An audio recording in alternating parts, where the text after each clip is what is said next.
Salut tout le monde, bienvenue dans cette deuxième vidéo de la formation sur JavaScript. Aujourd'hui, on va attaquer un sujet fondamental que sont les variables et les types de données. Cette vidéo va être assez dense, mais elle est essentielle. Les variables, c'est la base de la programmation. Sans variables, c'est impossible de coder quoi que ce soit. Alors, une variable, qu'est-ce que c'est exactement? Depuis tout à l'heure, j'en parle. Dans la vidéo dernière, j'en ai parlé, mais qu'est-ce que c'est? Imaginez une boîte. Cette boîte, c'est la variable. Sur cette boîte, on va coller une étiquette avec écrit nom, par exemple. Et à l'intérieur de cette boîte, on va mettre une valeur. Par exemple, Clément. Donc la boîte nommée nom a pour valeur Clément. Une variable en programmation, c'est exactement la même chose. Le nom d'une variable, c'est l'étiquette qu'on va poser sur la boîte. La valeur de la variable, c'est ce qu'il y a à l'intérieur de la boîte. Il faut savoir qu'une variable, c'est tout simplement un emplacement mémoire. Lorsque, par exemple, j'associe la valeur Clément à la variable nom, je dis à mon ordinateur, stocke ça quelque part dans ta mémoire. Lorsque je déclare une variable, celle-ci sera stockée en mémoire et lorsque je vais appeler cette variable, il y aura un appel à cet emplacement mémoire. Cet emplacement mémoire qui aura conservé la valeur de la variable va être appelé et celui-ci va nous donner sa valeur. C'est comme ça qu'on va pouvoir utiliser nos variables en informatique. Donc, on pourra créer autant de variables qu'on veut, on pourra leur donner des noms différents, mais il faut savoir qu'il y a des conventions. On n'appelle pas nos variables comme on veut et on pourra mettre n'importe quoi comme contenu dans nos variables. Des nombres, du texte, des listes, des objets et j'en passe. Alors, pour déclarer une variable en JavaScript, on va tout simplement écrire let. À la suite du let, on va mettre un espace. On va écrire le nom de notre variable. En l'occurrence, on va écrire prénom. On va écrire égal. Et en sachant que notre prénom est une valeur écrite, c'est du texte, on va ouvrir les guillemets. On va écrire par exemple Clément. Et par convention, ce n'est pas obligatoire en JavaScript, mais prenez l'habitude, on va mettre un point virgule. Voilà. À la variable prénom, j'ai associé la valeur Clément. Si, comme on a vu plus tôt, je fais console.log prénom, donc console.log, pour rappel, entre les parenthèses du log, on va pouvoir écrire tout ce que l'on veut afficher dans la console. Si là je fais un clic droit, je vais dans inspecter et je vais dans la console, je vois qu'il y a écrit Clément. Alors, pourquoi y a-t-il écrit Clément? Tout simplement parce que j'ai fait une référence à ma variable. Si je mets entre guillemets prénom, je vois le texte prénom. C'est vraiment la valeur en texte prénom qui est écrite. Si j'enlève les guillemets autour de prénom, on voit que est écrit dans la console la valeur de ma variable prénom.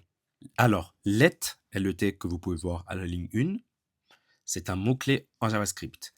Disons que le langage de programmation JavaScript va comprendre que ce qui va suivre, c'est la déclaration d'une variable. Prénom, comme j'ai pu dire, c'est le nom qu'on donne à notre variable. Égal, c'est l'opérateur d'affectation. Ça veut dire que à la droite du égal se trouvera la valeur associée à ce qui se trouve à la gauche de mon égal. Donc on a prénom égal, ouvrez les guillemets, Clément. À la variable prénom sera affectée la valeur Clément. Alors comme j'ai pu vous dire, dans les variables, on peut stocker tout plein de trucs. Je vais faire let pour déclarer une variable. Âge égal, je vais mettre 26. Vu que je veux stocker un chiffre, je n'ai pas besoin de mettre des guillemets. Les guillemets sont seulement lorsqu'on veut stocker du texte. Stocker ou écrire du texte. Si là, à la place de prénom, je mets âge, on voit que est écrit 26 dans la console. Maintenant, si je fais prénom plus un espace plus âge, on voit que dans la console, je vois Clément 26. Je vais écrire du texte. Je vais écrire bonjour. Je m'appelle. Voilà. Bonjour, virgule, je m'appelle Clément et j'ai 26 ans. On voit que prénom et âge, ce sont des références à des variables, mais bonjour, je m'appelle et j'ai, c'est directement du texte que j'ai écrit moi-même. Pour pouvoir tout coller à la suite, en JavaScript, on utilise l'opérateur plus. Ne l'utilisez pas à tort et à travers parce que JavaScript est un peu tricky au niveau des plus. On appelle ça la concaténation. Faites gaffe. Alors, une erreur à ne pas faire en JavaScript, c'est déclarer deux fois une variable. Si je fais let prénom est égal Clément 2, par exemple, on voit qu'il y a un problème. Pourquoi? On voit uncaught syntax erreur, prénom has already been declared. Donc la variable prénom a déjà été déclarée. On ne peut pas déclarer deux fois une même variable. Alors, en JavaScript, il y a plusieurs manières de déclarer des variables. Comme j'ai pu vous dire, il y a let, il y a aussi var, métier égale développeur. Et si là, à l'intérieur, je fais console.log métier, on peut voir que le métier est affiché dans la console. Je vous avoue que var, c'est plus trop utilisé depuis ce qu'on appelle ES6. Prenez pour habitude de déclarer vos variables avec le mot-clé let. Et enfin, une dernière manière de déclarer les variables en JavaScript, c'est avec le mot-clé const. Const de constante. Alors, dans const, on va stocker des constantes, comme j'ai pu dire, donc ce sont des valeurs qui ne changent pas. Le mot-clé const est utilisé pour déclarer des variables dont la valeur ne change pas. Par exemple, le prénom. Et lorsqu'on déclare une constante, le nom de la constante, par convention, sera écrit en majuscule. Mis à part le prénom, on peut par exemple faire const pi est égal 3,14 parce que la valeur de pi ne changera pas alors que mon âge va changer par exemple. Et là où j'ai pu dire que les valeurs des constantes ne changent pas, on peut changer la valeur d'une variable. J'ai dit qu'on ne pouvait pas déclarer deux fois une variable, mais attention, on peut changer la valeur d'une variable en faisant par exemple âge est égal âge plus 10. Alors, qu'est-ce que je suis en train de faire? J'ai déclaré la variable âge, je lui ai affecté la valeur 26. Puis juste en dessous, j'ai dit que âge est égal âge, donc 26, plus 10. Si là, je fais un console.log de âge, vous allez voir 36 qui est affiché. Si je fais un console.log de âge juste avant le changement de valeur, on voit qu'il y a 26. J'ai ajouté 10 à âge et là, il y a 36. Alors, dans les variables, qu'est-ce qu'on doit retenir? Il y a trois manières de déclarer les variables. On a const, let, var. Nos constantes ont des valeurs qui ne doivent pas changer. Lorsqu'on déclare une variable avec let ou var, leur valeur peut changer. Mais n'oubliez pas qu'on ne déclare plus vraiment les variables avec le mot-clé var, utilisez plutôt le mot-clé let. Alors, je vous ai parlé des textes, je vous ai parlé des nombres. Qu'est-ce qu'on peut stocker exactement dans les variables? Alors, il faut savoir que ce qu'on stocke dans les variables, c'est ce qu'on appelle des types de données.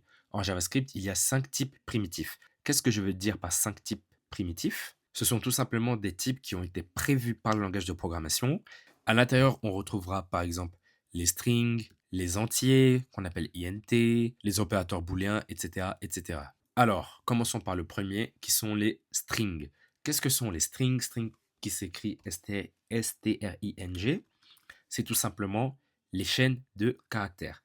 Clément est un string, développeur est un string. Le string, c'est tout simplement un texte, n'importe quel texte, que ce soit un mot, une phrase, un paragraphe, tout ce que vous voulez. Là, je peux écrire absolument tout ce que je veux. Hop, si je fais un console.log de prénom, on verra le contenu dans la console. Je vais vous écrire quelques notes qu'on appelle des commentaires. On a pu le voir en HTML. Les commentaires, pour les faire en JavaScript, vous faites 2/. On peut déclarer une chaîne de caractères avec des doubles guillemets ou des simples guillemets. Ça ne change absolument rien. Et lorsqu'on veut afficher le contenu de notre variable prénom, par exemple, dans une chaîne de caractères, comme j'ai pu vous faire plus tôt en vous écrivant bonjour, virgule, je m'appelle Clément, j'ai 25 ans. Une manière un peu plus propre de le faire, c'est avec des backsticks. Ce ne sont pas des parenthèses normales, ce ne sont pas des simple ou double quotes, ce sont des backsticks. À l'intérieur, je vais écrire je m'appelle, et là je mets $, j'ouvre des guillemets, je mets prénom. Et là, vous voyez que dans la console, je vois le résultat, je m'appelle Clément. On va rester sur cette manière de faire. Comme deuxième type en JavaScript, on a les numbers, donc les nombres. Let âge est égal 25. On va déclarer une variable âge, on va lui affecter la valeur 25. Juste ici, on a les numbers, donc comme j'ai dit. Alors, comme vous pouvez voir, je peux ajouter la valeur d'âge dans mon console.log, comme j'ai pu le faire avec le prénom, avec $ et des guillemets. Et entre les guillemets, je mets le nom de ma variable. Alors, il faut savoir qu'il y a plein de types de nombres. On a les entiers, donc on appelle les INT. On a les décimaux en mettant par exemple 25.5. Voilà, donc c'est tout ce qui est à virgule. On a les négatifs en mettant un moins, tout simplement. On a les très grands nombres en mettant par exemple 25 milliards. Voilà. Et sachez que dans d'autres langages, c'est beaucoup plus restrictif en fonction du type de données que vous utilisez. Vous avez int, big int et j'en passe. Mais sachez qu'en JavaScript, il faut juste retenir les entiers, les chiffres avec virgule et les négatifs. Alors pour les opérations basiques en mathématiques, on va faire let 1. On va lui affecter la valeur 1. Let 2 égale 2. Et on retrouve beaucoup d'opérateurs arithmétiques. Si je fais let result est égal 1 plus 2 et que je fais un console.log result, on voit qu'on retrouve le résultat de l'opération 1 plus 2. Pour ce faire, il suffit juste d'utiliser l'opérateur plus. Si je fais 1 moins 2, je retrouve le résultat. Si je fais 1 fois 2, attention, le fois se fait avec une étoile, on retrouve le résultat. Si je fais 1 divisé par 2, divisé se fait avec un slash, on retrouve le résultat. Pour faire les puissances, on met 2 étoiles. Et pour tout ce qui est modulo, on met le pourcent. Alors, il faut savoir qu'il y a des valeurs qui ne sont pas des nombres en JavaScript. Let not a number. Et pour les valeurs qui ne sont pas des nombres, il faut savoir que ça s'écrit N-A-N, not a number. Et si je fais un console.log de not a number, on voit le résultat none. Alors, none, il faut savoir, c'est quand, par exemple, vous vous attendez à afficher un nombre, mais le résultat n'est pas un nombre. En plus des nombres, on a le type booléen, comme j'ai pu vous dire. Qu'est-ce que c'est un type booléen? C'est tout simplement un type qui ne peut avoir seulement deux valeurs. Ces deux valeurs sont vraies, autrement dit true, ou faux, autrement dit false. Par exemple, on va faire une variable let est développeur. On va lui associer la valeur true. Et on va faire let est ennuyeux. On va lui associer la valeur false. Si je fais un console.log de est développeur, je retrouve true. Et si je fais le résultat de est ennuyeux, je retrouve false. Alors, à quoi servent les booléens? Pourquoi est-ce qu'on devrait retourner des valeurs vraies ou des valeurs fausses? C'est un peu flou pour le moment, je veux bien vous croire, mais on reverra ça plus tard dans la 4e partie de la vidéo. Il faut savoir que les booléens représentent une sorte de oui ou non. Les booléens sont très utilisés dans ce qu'on appelle les conditions, mais on verra ça en détail plus tard, comme j'ai pu vous dire. Alors, on va faire let est majeur est égal à âge supérieur ou égal à 18. Donc, qu'est-ce que je viens de faire? J'ai dit que dans est majeur, on va stocker le résultat de si notre variable âge est supérieur ou égal à 18. Parce que pour être majeur, il faut que notre âge soit supérieur ou égal à 18. Si âge est strictement inférieur à 18, alors le résultat de est majeur sera false. Si âge est supérieur ou égal à 18, en l'occurrence c'est 25, et j'affiche le contenu de est majeur, on verra true. Alors, laissez-moi afficher le contenu de est majeur. Qu'est-ce qu'on retrouve? True. Pourquoi est-ce qu'on retrouve true? C'est parce qu'ici, âge est supérieur ou égal à 18. Si à âge, je lui mets 15, on retrouve false. Voilà.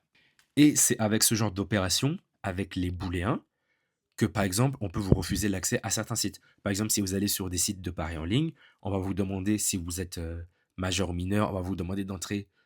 Et si tiré de votre date de naissance, on retrouve un âge qui est strictement inférieur à 18, alors on va vous sortir du site. On ne va pas vous laisser accéder au site. Alors, on peut faire aussi strictement supérieur à 18. Donc, si ici, on a 18, on retrouvera false. Comme vous avez pu voir, on a supérieur ou égal. Mais bien évidemment, on a strictement inférieur. On a inférieur ou égal. Et on a les deux égales. Deux égales, ça veut tout simplement dire c'est égal. Alors, il faut savoir que ça marche pas. Ça marche pas. Ça, c'est le égal d'affectation. Et ça, c'est un égal de comparaison. Si âge est égal à 18, alors on fait quelque chose. Là, par exemple, je vais mettre 19. On va voir un false. Pourquoi? Parce que âge n'est pas égal à 18.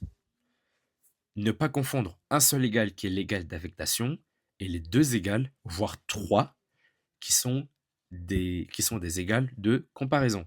Alors, un autre type qu'on peut retrouver en JavaScript, c'est le type nul. Let utilisateur est égal nul. Alors, qu'est-ce que ça signifie nul? C'est tout simplement quand une variable existe, mais sa valeur est vide. Ça peut exister. Retenez que par exemple, on peut rechercher le résultat d'une variable. La variable existe, elle n'a pas de résultat, donc elle est nulle. Sachez qu'on a aussi undefined. Undefined, c'est une sorte de rien. Let nom de famille est égal undefined. C'est quand une variable n'a pas encore reçu de valeur. Lorsque vous essaierez d'afficher le contenu d'une variable qui n'a pas encore reçu de valeur, vous verrez undefined. Je peux tout simplement le faire en faisant let b. Et si je fais console.log de b, vous verrez undefined. Voilà, ma variable existe, mais son contenu n'est pas défini, donc undefined. Alors, sachez que dans certains langages comme JavaScript, on est obligé de préciser le type de la variable lorsqu'on la définit. Par exemple, âge, on aurait dû mettre int âge. Pour un string, on aurait dû mettre string prénom. Ce n'est pas du tout le cas en JavaScript. Vous faites let nom de variable, puis après le égal, vous lui définissez son contenu. Alors, c'était tout pour cette vidéo. Aujourd'hui, on aura appris à déclarer des variables et déclarer les types associés aux variables, que ce soit des entiers, des booléens, nuls, undefined ou encore des strings. J'espère que ça vous a plu. Si c'est le cas, n'hésitez pas à commenter, vous abonner, liker, partager. Et moi, je vous dis à la prochaine pour une prochaine vidéo.